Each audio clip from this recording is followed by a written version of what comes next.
అందరికీ నమస్కారం.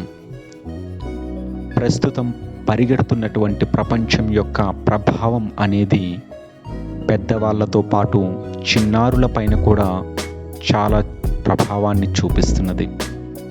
అది ఎంతలా అంటే చదువు కూడా ఒక పెద్ద ఒత్తిడి అనే భావనని విద్యార్థులలో కలిగించేలా. చిన్నారులు లేచిన మొదలుకొని ట్యూషన్స్, స్కూలు, మరలా ట్యూషన్, హోంవర్క్స్, క్లాస్ వర్క్స్ అంటూ ఈ చదువుని ఒక ఒత్తిడిమయంగా నేటి ప్రపంచం తయారు చేసింది.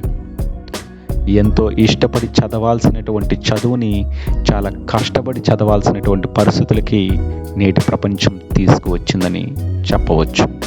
అయితే విద్యార్థులకి ఒక రిలాక్సేషన్ కోసం వాళ్ళ పేరెంట్స్ చేస్తున్నటువంటి కొన్ని విషయాలలో మొబైల్ ఫోన్ చేతికి ఇవ్వడం కానివ్వండి, టీవీని ఎక్కువగా చూపించడం కానీ, వీటి ద్వారా జరిగేటటువంటి కొన్ని చెడు పరిణామాలు ఏమిటి అంటే అకాడమిక్ ప్రెజర్తో పాటుగా social media comparisons and anxieties అనేవి పిల్లల్లో చాలా ఎక్కువగా ప్రభావాన్ని చూపిస్తున్నాయని చెప్పవచ్చు.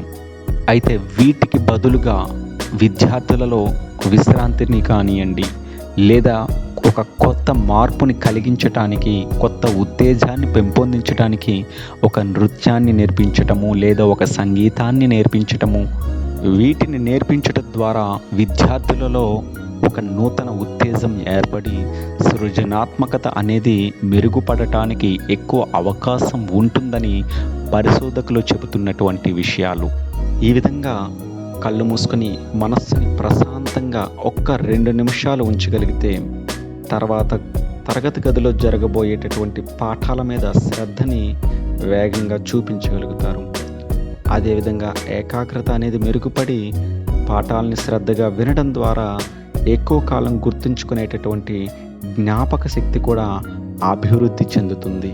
ఈ చిన్నారుల యొక్క చిరునవ్వు ఎల్లప్పుడూ ఈ విధంగానే ఉండాలి అంటే వాళ్ళ భవిష్యత్తు యొక్క పునాదిని మనం దృఢంగా వేయాలి.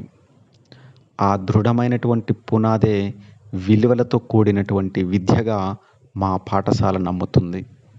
దానికోసము అది ఆచరణలో పెట్టడం కోసము ఎల్లవేళలా కృషి చేస్తుంది ఈ ఆంధ్ర యూనివర్సిటీ ఇంగ్లీష్ మీడియం పాఠశాల. ధన్యవాదములు. నమస్తే.